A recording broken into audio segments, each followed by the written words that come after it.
여러분이 너무나 잘 알고 또 답도 뻔한 질문을 하나 드려보겠습니다. 여러분, 교회에 하나님을 보러 옵니까? 사람을 보러 옵니까? 예. 이 교과서에 나와 있는 답, 하나님을 보러 온다. 그렇죠? 우리 한국 사람들은 늘 이 교과서 위주로 공부를 하기 때문에 교과서에 나오는 답은 다 잘 알고 있습니다. 그런데 교회에 사람을 보러 온다는 사람도 있습니다. 교과서에 안 나오는 답이지요. 그렇다고 학원에서 가르치는 것도 아닙니다만은, 제가 보기에는 둘 다입니다.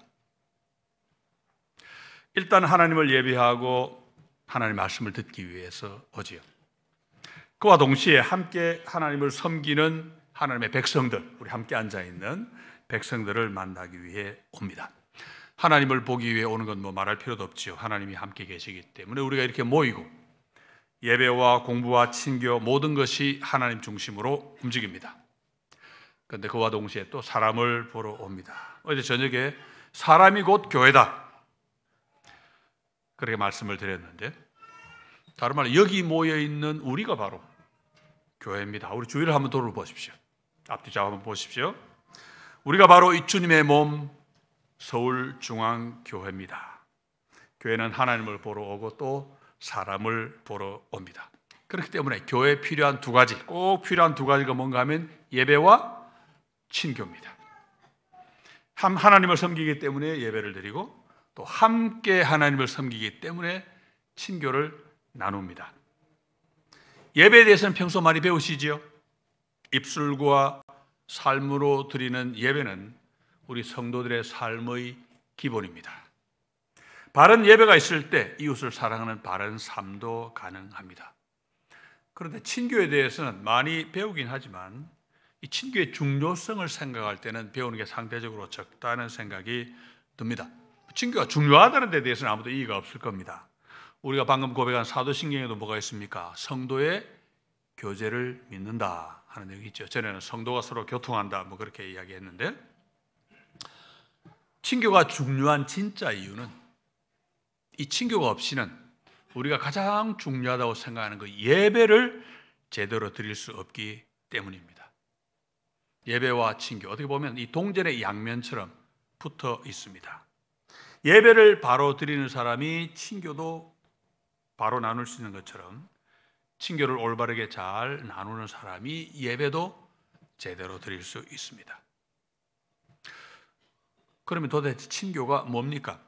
친교는 말 그대로 친교, 뭐죠? 친하게 사귀는 거, 그렇죠? 같이 모여 밥 먹고 이야기하고 그런 게 친교 아닌가 생각합니다.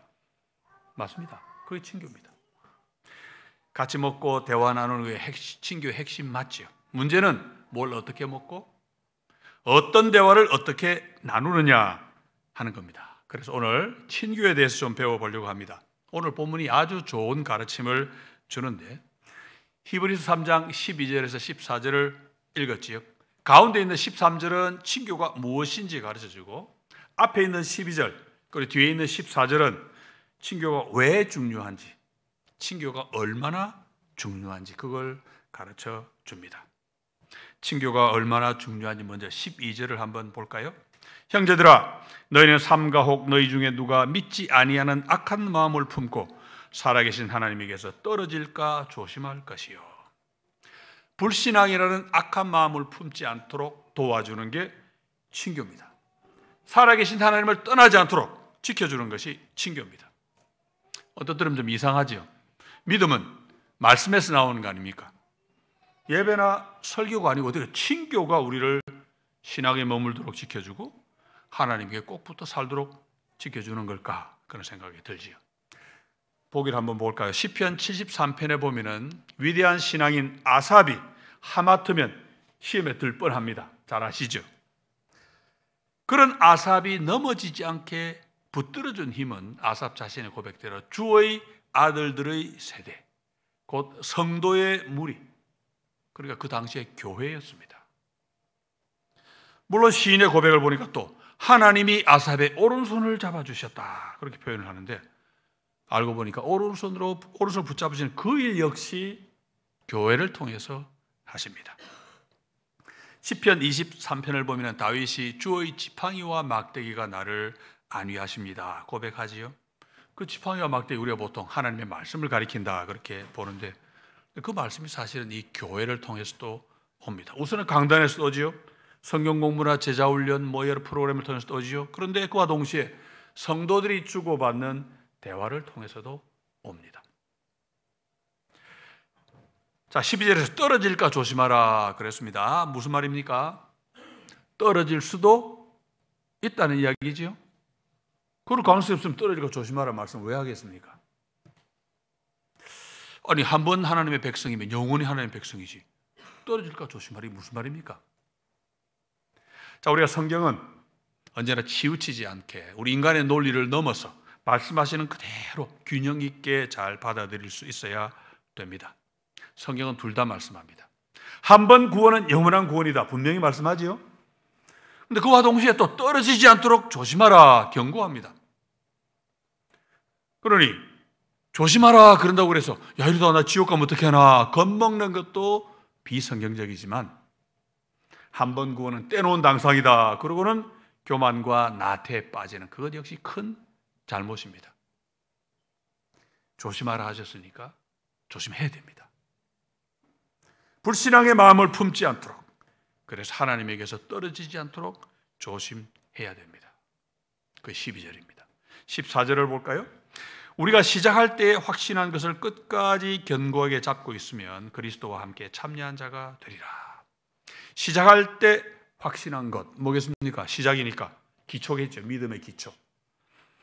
예수 그리스도께서 우리 죄를 위하여 십자가를 지셨다. 누구든 예수를 믿기만 하면 영원한 구원을 선물로 받는다. 하나님은 구원받은 자를 끝까지 지키시고 로마서 8장 28절 말씀대로 언제나 가장 좋은 것만을 공급해 주신다. 이런 약속을 믿음으로 마지막까지 꽉 붙잡아야 되는데 그런 믿음을 끝까지 지키도록 도와주는 것이 또 친교입니다. 예수 믿었으니까 다 됐다 그러면 안 되고 혹 믿음에서 떨어질까, 하나님을 잊을까, 이 소중한 믿음을 놓칠까 늘 조심하고 그렇게 되지 않도록 노력해야 되는데 그 방법이 바로 친교라 그런 말씀입니다. 그렇게 좋은 친교를 잘 나눌 때 그리스도와 함께 참여한 사람이 됩니다. 그리스도와 함께 참여한다는 것은 우리 주님이 가지신 모든 좋은 것을 함께 나누어 가진다 그런 뜻이죠. 이 땅을 살 때는 반대로 보이는 것처럼 있을 수 있습니다. 주님의 고난과 십자가 죽음을 함께 나누게 되고 그렇지만 우리의 구원이 완성되는 그날 주님의 부활의 영광과 온 우주를 다스리시는 그 권세의 그걸 우리가 함께 또 나누게 됩니다. 자, 여러분 친교가 뭐기에 도대체 뭐기에 이렇게 중요한 것일까? 이제 가운데 있는 13절을 한번 보겠습니다. 오직 오늘이라 일컫는 동안에 매일 피차 권면하여 너희 중에 누구든지 죄의 유혹으로 완고하게 되지 않도록 하라. 자, 여기도 일단 친교의 중요성이 한 번 더 언급되어 있죠. 친교가 없으면 죄의 유혹으로 완고하게 됩니다. 쉽게 말해 단단하게 굳어버립니다. 근데 여기서 번역으로 유혹으로 번역된 말은 원래 뜻이 속임수입니다. 어제부터 계속 성경 번역 안 좋다 말씀을 드리는데 좀 죄송합니다. 속임수입니다. 죄의 속임수로 완고하게 되지 않도록 하라. 죄는 속입니다. 한 번 속고 두 번 속고 그러다 보면 나중에 가서 마음이 굳어서 바꿀 수 없는 그런 상태가 되어버립니다. 죄에 속으면 왜 완고하게 될까? 시편 1편 1절 2절이 죄에 속아서 굳어지는 과정을 아주 잘 그려주고 있습니다. 우리가 잘 아는 구절이죠. 복 있는 사람은 악인들의 꾀를 따르지 아니하며 죄인들의 길에 서지 아니하며 오만한 자들의 자리에 앉지 아니하고 오직 여호와의 율법을 즐거워하여 그의 율법을 주야로 묵상하는도다. 자, 세 단계가 나옵니다. 여기서 수사법을 잘 알아야 됩니다. 국어 시간에 다 배우셨죠? 수사법. 예, 국어를 잘하면 그만큼 성경도 잘 이해할 수 있습니다. 성경은 국어입니다. 말. 시편 1편 1절은 열거법, 그러니까 단순 나열법이 아니고 점층법입니다. 배우셨죠? 점층법. 무슨 말입니까? 점점 심해진다 그런 뜻입니다. 처음에는 악인들의 꾀를 따릅니다. 아이디어를 행동으로 옮겨 죄를 짓기 시작합니다. 그 다음은요, 죄인들의 길에 섭니다. 길은 사람도 왔다 갔다, 차도 왔다 갔다. 죄인의 길에 선다는 것은 죄 짓는 것이 이제는 습관이 됐다는 겁니다. 오락가락. 마지막 단계는 오만한 자들의 자리에 앉는 겁니다. 자리에 앉으니까 어떻게 됩니까? 고착이 되어버립니다. 이제는 변화 가능성 없는 구제불능 상태가 되어버립니다. 그걸 오늘 히브리서 본문은 완고하게 굳어진다 그렇게 표현하고 있는데, 그렇게 굳어지지 않도록 도와주는 게 뭐냐면 바로 친교라, 그런 말씀입니다. 자, 그럼 친교가 뭡니까? 오늘 본문에 딱 한 단어로 표현되어 있습니다. 뭡니까? 권면하라. 이 권면이 바로 친교입니다. 근데 권면하라, 이 말은 교회 밖에 나가면 안 쓰는 말이죠. 교회에서만 씁니다. 권면하고 권고하고 충고하고 다이르고 뭐 그런 뜻인데, 원문을 좀 더 저는 다르게 번역하면 좋겠다 싶습니다. 좀 더 정확하게 번역하면 위로하라는 말입니다. 위로하라. 성경 다른 곳에서는 이 똑같은 말을 거의 위로로 번역했습니다. 여기만 권면하라 그랬는데, 자, 예수께서 하늘로 가시기 전 우리에게 성령님을 약속하셨죠. 그 성령님 오셨습니다. 그때 성령을 주님이 뭐라고 부르셨습니까? 보혜사라 부르셨지요. 그런데 이 보혜사의 원문이 오늘 본문과 똑같은 낱말입니다. 위로한다는 말입니다. 성령님 우리를 그렇게 위로해 주시는 분입니다. 권고하고 타이르고 필요하면 꾸중도 하지만은 핵심은 위로입니다. 우리 친교에서 가장 중요한 것이 이렇게 서로 위로하는 것입니다. 위로가 이렇게 중요한 이유가 뭐겠습니까? 창세기를 쭉 가보면 성경이 말하는 위로는 하나님의 구원과 같은 말입니다. 사람이 죄를 지어 이 세상에 고통이 들어왔습니다. 그래서 사는 게 괴롭습니다. 일도 힘들고 인간관계도 힘들고 인생 전체가 고통이 됐습니다. 그래서 고통에서 벗어나는 것이 이제 구원이 됐습니다. 여러분 종교 아시죠? 세상 모든 종교가 붙잡고 씨름하는 대상이 바로 이 고통입니다. 고통 문제를 해결하려고 종교가 생겼습니다. 하지만 세상 종교는 그 고통의 원인이 뭔지 모릅니다. 죄가 원인인데 그걸 모릅니다. 그러니 어떻습니까? 그 고통에서 벗어나는 방법, 구원의 방법도 줄 수가 없습니다. 오직 하나님 말씀 성경만이, 하나님이 보내신 구세주 예수 그리스도만이 우리를 이 고통에서 건져 주십니다. 다른 말로 뭡니까? 참된 위로를 주십니다. 날마다 서로 위로하라. 그 위로의 핵심은 하나님의 구원을 확인하는 것입니다. 우리가 받은 구원을 확인하고 그래서 힘을 내고 그래서 우리가 가진 진리를 더 굳게 꽉 붙잡는 것입니다. 여러분 왜 위로가 필요합니까? 위로를 어떤 사람들이 하지요? 이겨서 기분 좋은 사람에게는 하지 않지요. 위로는 슬픔을 당한 사람에게 합니다. 고통을 당한 사람에게 하지요. 낙심한 사람, 실패한 사람, 주저앉은 사람, 쓰러진 사람을 위로해 줍니다. 그런데 우리 그리스도인의 삶이 바로 그렇습니다. 이 땅을 성도로 살아가는 거 쉽지 않습니다. 모두가 자기 것 챙기려고 아등바등 싸울 때, 물론 우리도 먹고 살기 위해 써야 되지만은 우리 성도들은 주님 말씀을 따라 그 가운데서 이웃을 사랑하고 섬기려고 함께 노력을 합니다. 편법, 불법, 폭력, 거짓이 난무하는 세상에서 우리는 그래도 참되게 하나님 앞에서 바르게, 성실하게, 진실하게 살려고 노력하는데 쉽지 않지요. 누가 알아줍니까?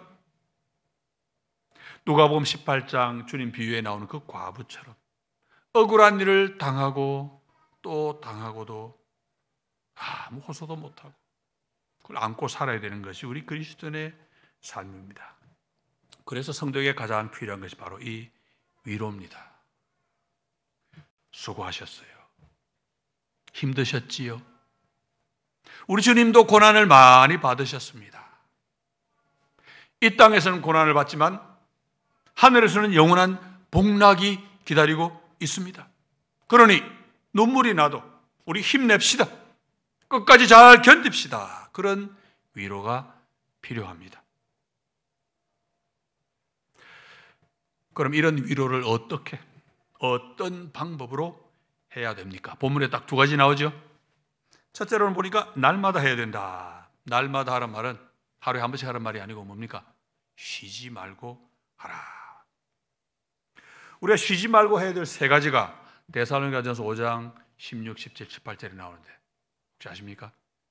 항상 기뻐하라. 쉬지 말고 기도하라. 범사에 감사하라. 이는 그리스도 예수 안에서 너희를 향한 하나님의 뜻이니라.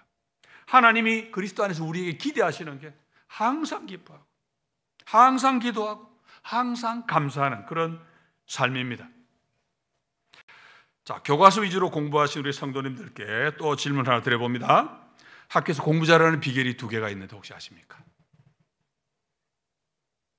뭐 잘해봤어요 말이지. 아니면 비결도 모르고 우등상 타셨습니까? 예, 다 알고 계세요 사실은. 뭐겠습니까? 예습과 복습. 혹시 뭐 지금 공부하시는 분들은 이 비결 잘 이용해서 꼭 우등생 되시기 바랍니다. 그러면 교회에서 신앙생활 잘하는 비결도 또 2개가 있는데 그건 아십니까? 여러분 공부 잘하는 비결은 몰라야 됩니다. 그런데 신앙생활 잘하는 비결은 모르면 안 됩니다. 뭐지요? 틀릴까 봐 말씀 못 하시는구나. 말씀과 기도. 다 알고 계시잖아요. 그죠? 말씀과 기도. 자, 방금 본 구절에서 항상 기뻐하고 기도하고 감사하라 하면서 말씀은 언급 안 하고 있죠. 왜? 말씀은 딴 데서 언급하고 있으니까. 근데 이것도 빼먹으면 안 됩니다. 방금 시편 1편 1절과 2절을 보았는데 복 있는 사람은 죄를 멀리하는 대신 뭘 가까이 한다고 그랬습니까? 1장 2절 말씀 볼까요? 오직 여호와의 율법을 즐거워하여 그의 율법을 주야로 묵상하는도다. 주야로 밤낮으로 항상 쉬지 말고 그런 뜻이죠. 항상 기도하고 항상 말씀을 품고 살아야 믿음의 사람답게 잘 살 수 있습니다. 우등생 되는 비결 예습 복습이라 말씀드렸는데 무슨 말입니까? 수업 전에 딱 한 번, 수업 마치고 딱 한 번 보고 끝내라 뭐 그런 말 아니지요. 보고 또 봐라 그런 말입니다. 그런데 하나님 말씀도 밤낮 묵상하라 그러고 기도도 쉬지 말고 하라 그럽니다. 그런데 결론은 뭡니까? 학교에서 공부 잘하는 사람이 신앙생활도 잘하게 되어 있다 그런 뜻입니다. 오늘 밝은 얼굴 예배 나오신 여러분 얼굴을 딱 보니까 학생 때 우등산 꽤나 타신 얼굴입니다. 하나님 말씀을 주야로 밤낮으로 묵상해야 하고 기도하는 것 역시 항상 쉬지 않고 해야 됩니다. 왜요? 우리 삶이 24시간 하나님을 믿고 의지하고 순종하는 삶을 해야 되기 때문입니다.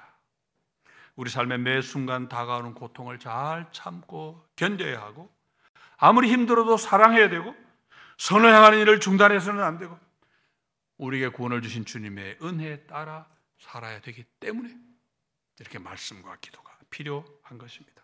그래서 위로하는 일도 날마다 쉬지 않고 해야 됩니다. 말씀대로 사는 거 여러분 쉽지 않습니다. 기도하며 사는 거 쉽지 않습니다. 바르게 살고 열심히 살고 이웃을 돕고 사랑 베풀고 배신당해도 나는 끝까지 믿어주고 사랑하고 여러분 어렵습니다. 날마다 고난을 겪습니다. 심하다 때마다 힘들고 눈물이 날 때도 얼마나 많습니까? 관두고 싶은 마음 생기죠. 그만할래. 포기하고 싶은 충동도 끊임없이 일어납니다. 그래서 위로가 필요합니다. 그래서 우리 위로도 날마다 쉬지 않고 항상 해야 됩니다. 위로하는 첫째 방법, 날마다 쉬지 말고 하라 그러죠. 둘째로는 뭡니까? 피차하라. 피차.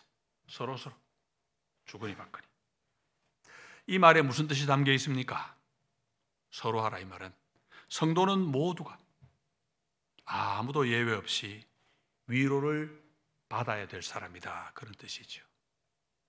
여러분 교회는 위로 받아야 될 사람이 모이는 곳입니다. 여러분 한 사람 한 사람이 그렇고 강단에 서신 우리 김 목사님도 그렇고 목사님과 함께 교회를 이끌어가신 우리 장로님들, 우리 권사님들, 집사님들 오늘 설교하는 저도 모두가 위로가 필요한 사람입니다. 복음성에 그런 게 있죠. 여러분 잘 아실 거예요. 사랑을 줄 수 없을 만큼 뭐죠? 가난한 자도 없고요. 또 반대로 뭡니까? 사랑을 받지 않아도 될 만큼 부요한 자도 없어요. 중요한 원리를 담고 있는 복음성입니다. 여러분, 교회에 속한 우리는 모두가 똑같은 사람입니다. 위로를 주기만 할 수 있는 사람은 없습니다. 나는 위로받기만 해야 돼, 그런 사람은 없습니다. 우리는 모두 위로를 주는 사람이고 동시에 또 위로를 받는 사람들입니다. 그런데 우리가 주고받는 이 위로는 사실 모두가 다 하나님께서 옵니다. 원천은 하나님. 고린도서 1장 3절을 볼까요? 찬송하리로다. 그는 우리 주 예수 그리스도의 하나님이시요 자비의 아버지시요 모든 위로의 하나님이시며, 위로는 전부 하나님 것입니다. 우리 하나님은 모든 위로의 하나님입니다. 우리가 주고받는 위로 가운데 하나님에게서 오지 않는 것이 없습니다. 그런데 그런 하나님의 위로가 누구를 통해 오느냐 하면은 바로 사람을 통해서 옵니다. 이어지는 고린도서 1장 4절을 볼까요? 우리의 모든 환난 중에서 우리를 위로하사, 하나님이 우리를 위로하사 우리로 하여금 하나님께 받는 위로로서 모든 환난 중에 있는 자들을 능히 위로하게 하시는 이시로다. 여기서 위로한다는 말이 오늘 본문에 권면한다는 말로 번역된 그 말과 같은 말이죠. 사도 바울은 자신이 하나님에게서 위로를 받아가지고 그 위로로 환난 중에 있는 다른 성도들을 위로할 수 있게 되었다, 그렇게 말합니다. 그럼 이제 궁금하죠. 사도 바울은 그럼 하나님 위로를 어떻게 받았을까? 하나님이 직접, 바울은 계시도 많이 받았으니까 위로해 주셨을까? 근데 성경을 보니까 아닙니다. 바울이 자기가 하나님께 받았다는 그 위로도 사실은 사람을 통해 왔습니다. 바울은 지금 자기가 고린도 교인들에게 위로를 줄 수 있다, 그렇게 말하고 있죠. 그런데 고린도 조금 뒤로 한번 가보세요. 바울 자신이 고린도 교인들로부터 위로를 받았노라, 그렇게 고백하고 있습니다. 데살로니가 전서 성경을 보면은 데살로니가 교인들로부터 또 위로를 받았다고 이야기합니다. 그렇게 받은 위로가 사람에게서 온 게 아니고 사실은 하나님에게서 온 것입니다. 하나님에게서 온 그 위로를 우리가 서로 주고 받는 거지. 내가 받을 그 위로를 누가 주느냐 하면 다른 성도가 줍니다. 때로는 하나님 말씀으로 직접 주실 때도 없지 않지요. 하지만 대부분은 그 말씀 역시 사람을 통해, 성도를 통해 주십니다. 하나님 또 나를 이용해서 다른 사람을 위로하십니다. 그런데 내가 남에게 주는 그 위로 역시 나한테서 나가는 거 아닙니다. 하나님에게서 오는 위로가 나를 통해 그 사람에게 가는 거지요. 그래서 저는 우리말 참 좋다 싶습니다. 위로는 곧 위로부터 옵니다. 위로하고 위로가 같은 거예요. 통하는 거죠. 다시 말해 모든 위로는 하나님 말씀을 통해 옵니다. 우리는 위로가 담겨있는 그 말씀을 서로 주고 받으면서 위로를 주고 받습니다. 그러니까 아까 말씀드린 것처럼 우선 강단을 통해 오는 말씀이 우리에게 위로가 되고, 성경 공부를 통해서, 제자 훈련을 통해서, 다른 프로그램을 통해서, 또 성도들이 하하호호 수다를 떨면서 주고받는 그 대화를 통해서도 하나님의 위로가 우리에게 옵니다.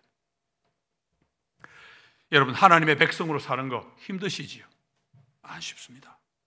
그래서 주일마다 여러분 하나님의 위로를 기대하고 교회 나오시는 거 아닙니까? 위로를 바라보고 정말 잘하시는 겁니다. 여기 나와야 위로 받습니다.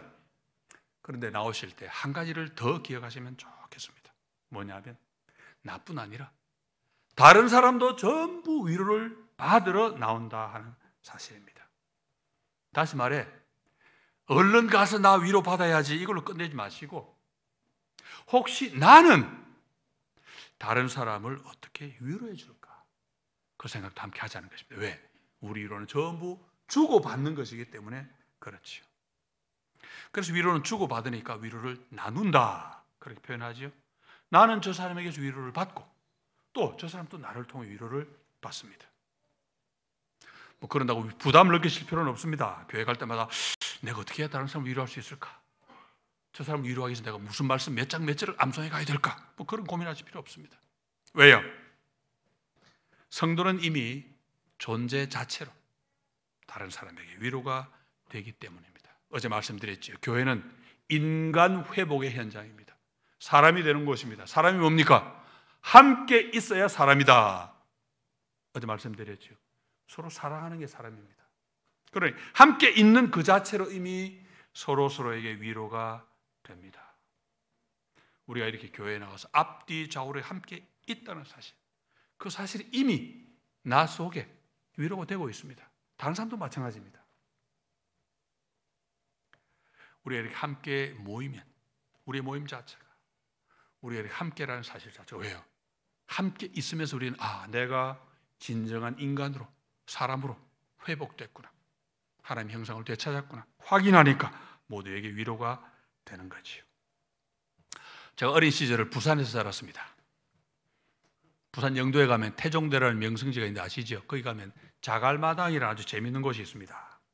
동글동글하고 매끈매끈한 돌이 아주 주먹만하고 또 큰 것도 있고 아주 그냥 넓게 깔려 있습니다. 근데 파도가 들어왔다가 나갈 때마다 그 돌들이 달그락 소리를 아주 구수하게 냅니다. 전에 거제도를 가봤더니 거제도에도 그런 몽돌 해변이라는 곳이 있습니다. 여러분, 거기 있는 돌이 왜 그렇게 동글동글하고 매끄럽게 됐겠습니까? 어떤 분들은 뭐 파도가 쳐서 그렇다고 말은 맞지요. 그러면 물이 아무리 쳐도 그렇게 안 됩니다. 돌끼리 부딪혀서 그렇습니다. 파도가 밀려올 때마다 돌과들이 부딪힙니다. 그러면서 서로를 만져주고 다듬어주고 그래서 예쁘게 된 거죠. 저는 교회가 바로 그런 곳이라 생각을 합니다. 성령께서 파도처럼 우리를 움직여 주시면은 우리는 성령님 인도대로 모난 곳은 서로 깎아주고 울퉁불퉁한 곳은 서로 매끄럽게 다듬어주면서 그렇게 함께 예쁜 모양으로 변해가는 곳이 바로 교회입니다. 우리 달그락 성도가 서로 교제하는 순간이면서 나는 너에게 또는 너는 나에게 위로를 주고받는 그런 시간이 되는 거지요. 여러분, 서울중앙교회 참 좋은 교회지요? 뭐 아닌 듯 표정이. 저는 소문 많이 들었습니다. 옛날부터 수십 년 이상 됐습니다. 왜 좋은 교회입니까? 은혜로운 말씀이 있는 가운데 성도가 서로 화목하고 서로 잘 섬기고 그것만 있어도 충분히 좋은 교회지요. 그렇지만 더 좋은 교회, 보다 완전한 교회로 나아갈 수 있기를 진심으로 바랍니다. 어떤 교회가 그런 교회겠습니까? 정말 좋은 교회는 친교가 잘 되는 교회입니다. 친교가 잘 된다는 것은 모일 때마다 꼭 밥을 먹는다, 아니면 모임이 많이 있다, 그런 뜻 아닙니다. 좋은 친교는 위로를 나누는 친교, 참된 위로를 주고받는 친교입니다. 아까 위로는 누구에게 준다고 그랬습니까? 위로는 슬픔이 있는 사람, 아픔이 있는 사람, 낙심한 사람, 쓰러진 사람에게 합니다. 그러면 그런 위로를 받으려면 어떻게 됩니까? 내가 아프다는 걸 다른 사람이 알아야 되겠죠. 모르면 위로 못 해줍니다. 그러자면 어떻게 됩니까? 내 아픈 부분, 내 슬픔의 이유, 내가 힘이 빠져 쓰러진 이유를 남이 알게 해야 됩니다. 어쩌면 내 부끄러운 모습 또는 가장 숨기고 싶은 부분을 드러내야 할지도 모릅니다. 그렇지만 그렇게 함께 드러내야 같이 아파하고 같이 슬퍼해주고 격려도 해줄 수 있습니다. 우리가 교회에서 받아야 될 위로가 바로 그런 위로 아닙니까? 그런데 안타깝게도 요즘 교회에는 이 친교가 없습니다. 교회가 꼭 페이스북 같아요. 자랑할 거 좋은 것만 싹 올리고 정말 아프고 이런 거 다 모른 척. 위로는 아픔 있는 사람에게 필요한데 내 아픔을 교회에 내어놓았다가는 위로는커녕 뭡니까? 비난과 조롱과 수군거림의 대상이 되기 쉽습니다. 그래 다 숨깁니다. 그냥 모른 척. 그러다 보니 우리의 교제가 언제나 껍데기 교제로 그치고 맙니다. 대화는 많이 나눠요. 그런데 날마다 서로 주고받으라 하신 그 위로는 온데간데 없고 무슨 이야기 합니까? 어제 본 드라마 이야기, 스포츠 이야기, 주식 이야기, 좀 심한 분들은 정치 이야기, 이런 것만 합니다. 여러분, 이런 것도 우리 물론 해야 됩니다. 이런 거 빼면 뭐 할 이야기가 있어요, 그죠? 해야 됩니다. 뭐 비방하거나 싸우지 않는 것만 해도 감사하지요. 그렇지만 가장 중요한 것은 위로입니다. 이게 빠지면 그건 교제가 될 수가 없습니다. 참 위로를 나누기 위해서는 서로 아픈 곳, 부끄러운 곳을 보여주어도 절대 수군거리거나 조롱의 대상을 삼지 않고 정말로 함께 아파해주고 마음으로 위로하고 진심으로 기도해주고 서로 돕는 그런 교제가 가능해야 됩니다. 그런 교제가 가능하기 위해서 꼭 필요한 전제가 뭐겠습니까? 어제도 말씀드렸지만 우리가 인간 되는 겁니다. 사람이 되어야 됩니다. 다시 말해 교회는 그리스도를 머리로 하는 한 몸인데 한 몸이 되어야 됩니다. 고린도서 12장 26절 이렇게 말씀하지요. 만일 한 지체가 고통을 받으면 모든 지체가 함께 고통을 받고 한 지체가 영광을 얻으면 모든 지체가 함께 즐거워하느니라. 교회는 사람이고 사람은 사랑이라 이제 말씀드렸는데 사랑으로 한 몸 되는 그게 교회입니다. 한 몸의 비율을 우리 실제로 몸과 이게 비교해 보면 너무 쉽게 알 수 있습니다. 오른팔이 다쳤는데 왼팔이 야 신난다 너 고생 좀 해. 안 되잖아요. 오른팔 다치면 온 몸이 다 아픕니다. 내 머리가 영광을 얻었는데 발이 야 이제 머리만 영광 받고 난 기분 나쁘네. 안 그럽니다. 같이 즐거워합니다. 그게 한 몸입니다. 온 교회가 진정으로 한 몸이 되면 아픔도 함께 느끼게 되고 즐거움도 함께 나눌 수 있습니다. 위로하지 않는 교회, 아니 위로할 일이 없는 교회, 아니 위로가 필요한 사람이 자기 약한 부분을 감히 드러낼 수가 없는 교회. 여러분 거기는요 세상에 가득한 많이 있는 친목단체, 사교단체, 취미 동호회는 될지 몰라도 참 교회, 주님의 몸된 교회는 될 수가 없습니다. 왜요? 성령이 안 계시니까요. 하나님이 안 계시는데 무슨 교회가 되겠습니까? 여러분 우리가 한 성령 안에 있으면 한 몸이 저절로 됩니다. 남이 아픈 거 내가 모를 수가 없지요. 그 아픈 걸 알아도 절대 수군거릴 수 없고 놀릴 수 없고 그저 함께 아파할 수밖에 없습니다. 그게 바로 우리가 교회에서 함께 나눌 위로죠. 그렇기 때문에 성령이 함께 계시는 교회, 진정한 교회는 모든 성도가 기꺼이 마음 문을 엽니다. 내 아픔, 내 연약함, 내 부끄러움 그대로 내어놓습니다. 내가 무슨 용기가 나 그렇습니까? 아니죠. 성령께서 그렇게 우리를 인도하시는 거지요. 우리를 교회되게 하시는 성령께서 우리를 그렇게 이끌어 주십니다. 그렇게 한 사람 한 사람이 자기의 마음문을 열면 너도 나도 모두가 마음문을 활짝 열고 기쁜 일이 있으면 정말 함께 전부 기뻐해주고 아픈 일이 있으면 그 아픔을 서로 나누고 슬픈 일이 있어도 슬픔을 함께 나눌 수 있게 됩니다. 그렇게 마음을 나눌 수 있어야 그 다음 단계가 뭡니까? 서로 돕고 사랑하는 일도 가능해집니다. 돈이나 지식이나 재능이나 다른 방법으로 서로 돕는 이게 성도 교통이 얼마나 중요한 요소입니까? 그러자 먼저 마음을 열고 나누어야지. 날마다 마음뿐 아니라 물질로도 나누고 위로하는 그런 것이 바로 성도의 참된 교제가 되죠. 정말 좋은 교회, 교회다운 교회는 그렇게 나누는 것이 많은 교회입니다. 정치 이야기, 스포츠 이야기, 드라마 이야기도 물론 나누지만은 너의 기쁨, 나의 슬픔, 우리의 염려, 우리의 슬픔, 고통 그걸 더 많이 이야기하는 거죠.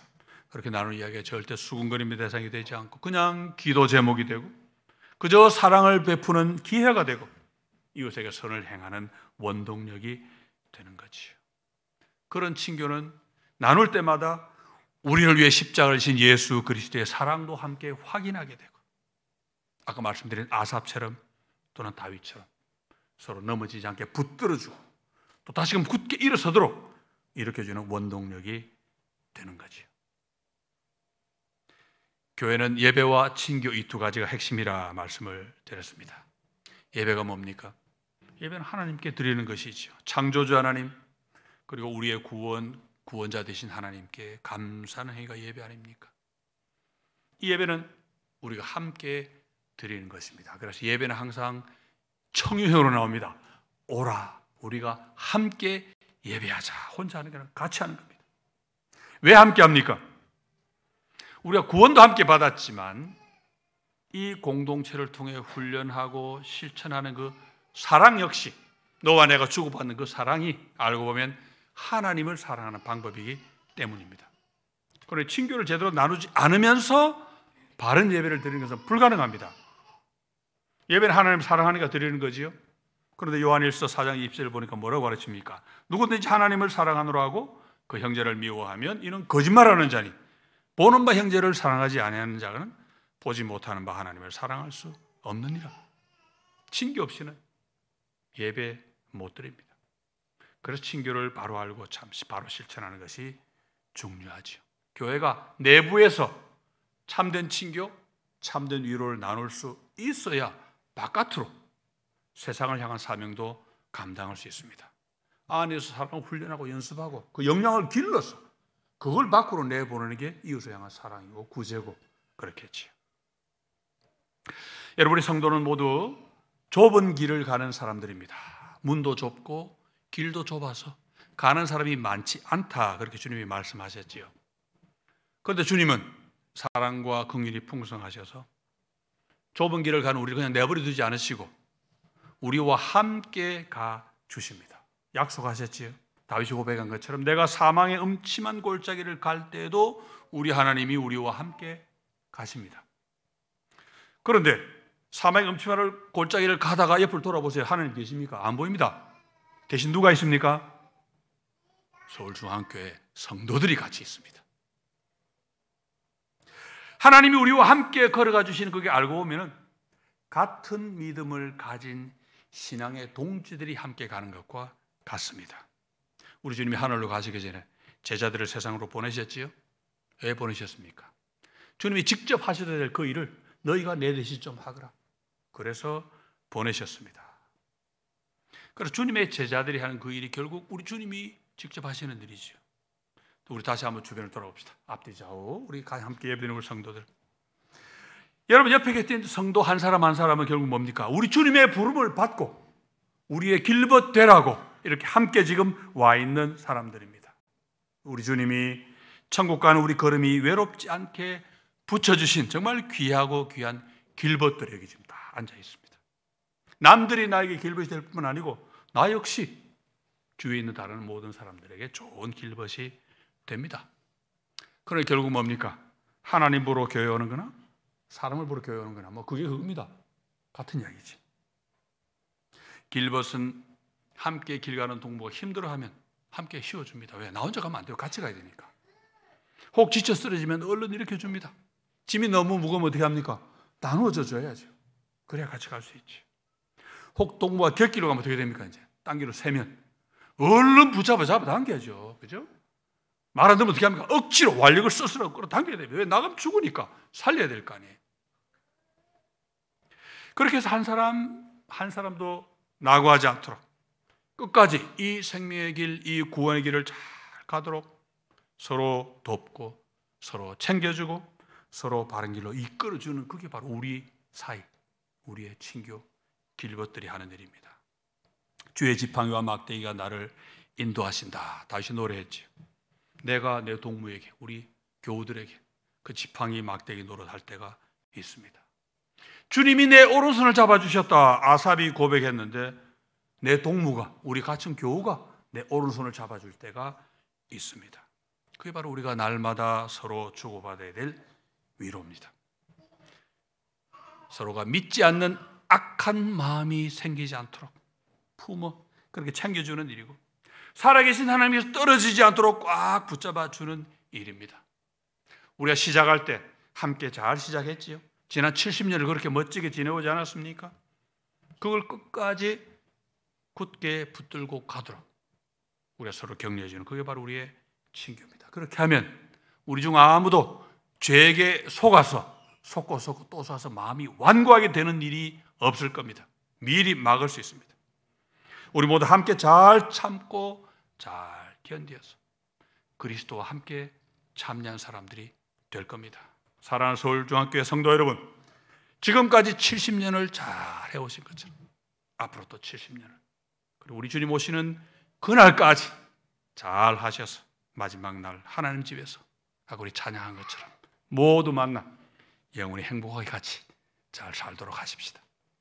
기도하겠습니다. 하나님 아버지, 저희를 사랑하셔서 하나님의 백성 삼아 주시고 저희들이 이 좁은 길, 생명의 길을 가도록 인도해 주시고 또 이 길을 외롭지 않게 함께 갈 수 있는 좋은 길벗들을 허락하여 주심을 감사합니다. 저희를 서울중앙교회 성도로 엮어주셔서 함께 손에 손잡고 우리 주님 기다리시는 그 생명의 자리로 오늘까지 70년을 잘 걸어오게 하심을 감사합니다.